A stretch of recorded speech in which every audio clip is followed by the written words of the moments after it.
Hi, I'm Dr. Yi Kok Meng, consultant cardiologist here in Kuala Lumpur. So the coronary arteries are the main blood supply to the heart. The heart is essentially the most important muscle in the body, providing blood to the vital organs. And in order for the heart to pump, it requires a rich blood supply.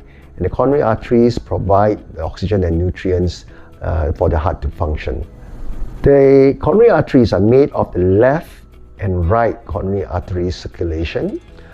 On the left side, there is the left main stem, or the left main coronary artery, which then divides into the LAD, the left anterior descending, and the circumflex artery, which supplies the front and back portion of the heart. The right coronary artery supplies the right side.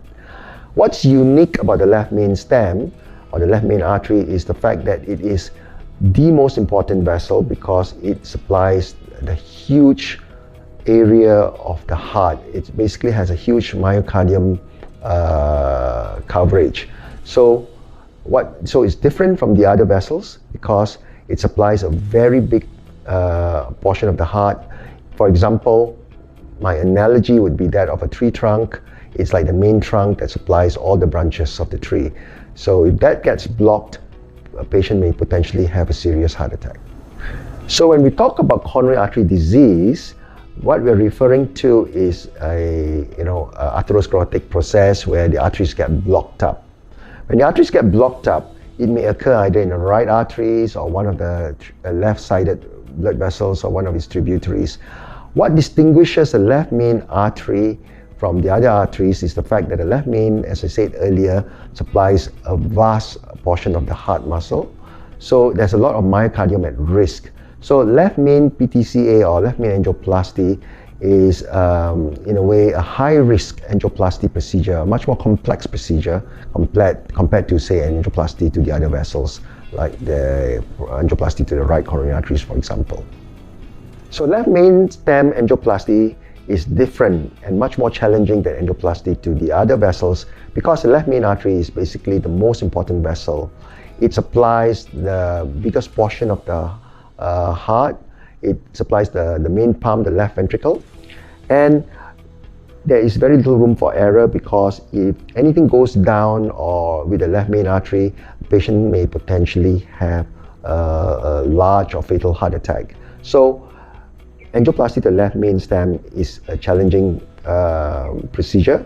What you need to know is, of course, the left main stem has some unique features that is different from the other vessels as well.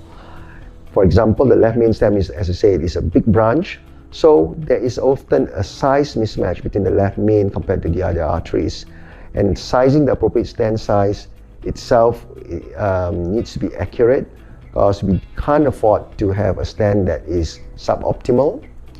Then there's also the issue of bifurcation at the distal end of the left main because the left main, as I said, is often short and often divides out into the left anterior descending and the circumflex artery. So there's often a Y junction, and it's important when you stand across it, we have to preserve the side branch. So unlike other vessels, the left main has a very important side branch to look after.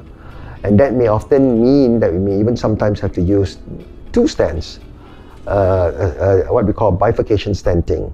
Stent in the main branch and a possible stent in the side branch.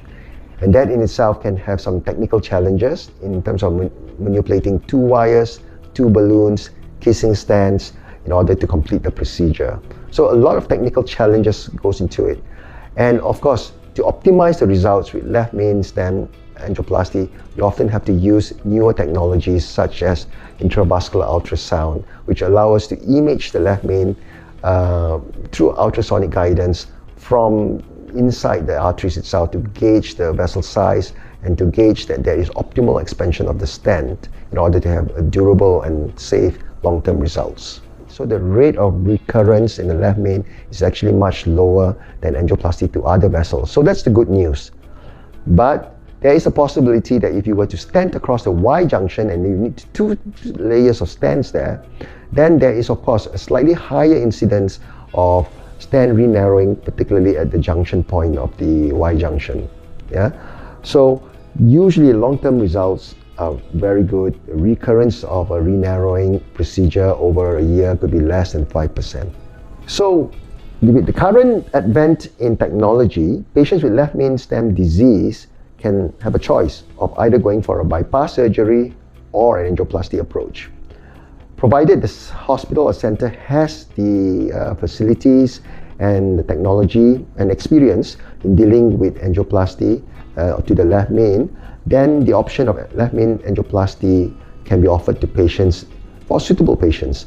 And the advantage of it is, of course, left main PCI has a very quick recovery time. So for patients who do an angioplasty approach for the left main, they can often go back to work, after 4 or 5 days.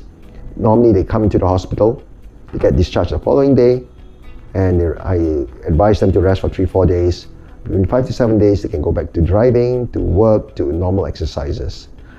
Now, it's mandatory that patients who have a left main stenting procedure, like any angioplasty procedure, that they should take dual antiplatelet therapy. They'll be given by their doctor 2 blood thinners, and that's mandatory to take for a minimum of 6 months. But because of the left main, how important it is, I usually advise my patients to take it up to a year.